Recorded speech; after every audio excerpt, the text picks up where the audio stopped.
Assalamualaikum warahmatullahi wabarakatuh. Perkenalkan, nama saya Wadi Siti Fadila dengan NIM S1S1 19016. Di sini saya akan menjelaskan mengenai pencarian jalur terdekat menggunakan metode ASTAR. Nah, yang pertama yaitu metode ASTAR adalah algoritma pencarian graf atau pohon yang mencari jalur dari satu titik awal ke titik akhir yang telah ditentukan. Algoritma ASTAR ini menggunakan pendekatan heuristik HX yang memberikan peringkat ke tiap-tiap X dengan cara memperkirakan rute terbaik yang dapat dilalui oleh titik tersebut. Setelah tiap-tiap X tersebut dicek satu persatu berdasarkan urutan yang dibuat dengan pendekatan heuristik tersebut, maka dari itulah algoritma ASTAR adalah contoh dari best first search. Algoritma ini pertama kali ditemukan pada tahun 1968 oleh Peter Hart, Niels Nilsson, dan Bertram Raphael. Dalam tulisan mereka, algoritma ini dinamakan algoritma A. Penggunaan algoritma ini dengan fungsi heuristik yang tepat dapat memberikan hasil yang optimal, maka algoritma ini disebut dengan ASTAR. Kemudian prinsip algoritma ini adalah mencari jalur terpendek dari sebuah simpul awal atau starting point menuju simpul tujuan dengan memperhatikan harga atau F terkecil. ASTAR ini memperhitungkan cost dari current state ke tujuan dengan fungsi heuristik. Algoritma ini juga mempertimbangkan cost yang telah ditempuh selama ini dari initial state ke current state. Jadi jika ada jalan yang telah ditempuh sudah terlalu panjang dan ada jalan lain yang cost-nya lebih kecil tetapi memberikan posisi yang sama, dilihat dari goal, jalan yang lebih pendek yang akan terpilih. Yang pertama itu langkah pertama, arena. Berikut adalah contoh simple arena yang akan kita gunakan, yaitu warna hijau. Warna hijau ini adalah starting point-nya, warna merah adalah goal atau end point-nya, dan biru adalah penghalangnya. Goal dari aplikasi ini adalah mencari rute titik hijau ke merah tanpa melewati penghalang birunya. Kemudian langkah kedua yaitu movement cost atau biaya pergerakan. Kita asumsikan setiap langkah dari hijau adalah legal, baik vertikal, horizontal, diagonal, dengan catatan tidak membentur tembok.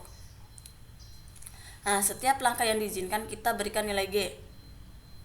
Nilai G di mana G adalah cost atau biaya dalam setiap langkah. Dalam kasus ini kita akan berikan nilai 10 untuk setiap langkah vertikal maupun horizontal, dan 14 untuk diagonal.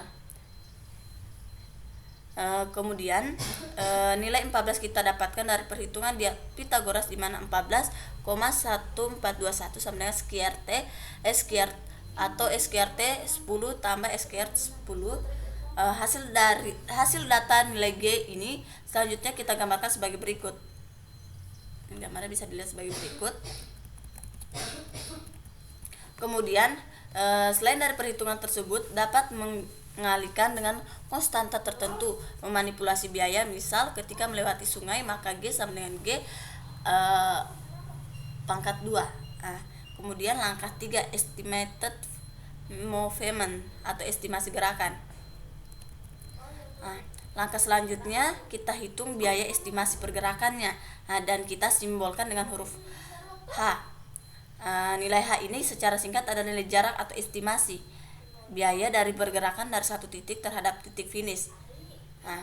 Dengan pergerakan penghalang yang ada, untuk lebih jelasnya silakan kita lihat pada gambar sebagai berikut. Kemudian langkah 4 atau scoring atau penelitian. Setelah nilai G dan H kita dapatkan, maka kita berikan skor dari masing-masing titik yang akan kita lalui. Skor kita lambangkan misalnya dengan F, di mana nilai F sama dengan G tambah H. Nilai F sama dengan nilai G tambah H. Selanjutnya kita masukkan dalam setiap titik dari setiap titik langkah yang kita akan lalui. Untuk lebih jelasnya pada gambar berikut. Contohnya yang ini, G sama dengan 10, H sama dengan 50, maka G tambah H sama dengan 60. Kemudian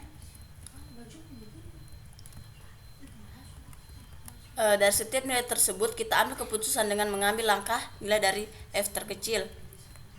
Gambarnya dapat dilihat sebagai berikut.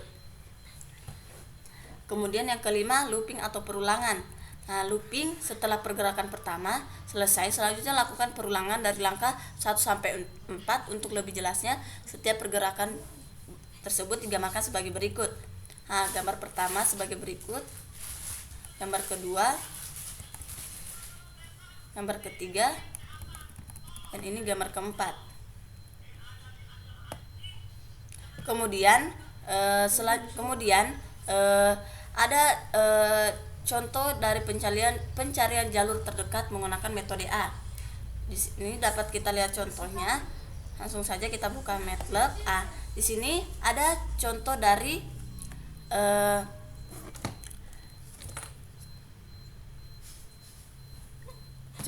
pencarian jalur terdekat. Bisa kita lihat contohnya sebagai berikut.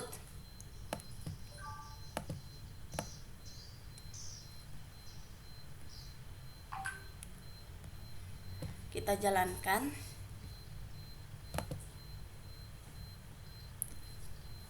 Nah, ini rute dari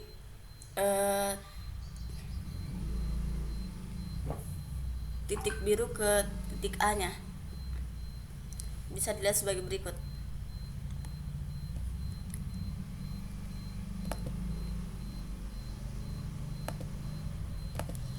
Mungkin itu saja dari saya. Lebih dan kurangnya mohon dimaafkan. Billahi taufiq wal hidayah. Wassalamualaikum warahmatullahi wabarakatuh.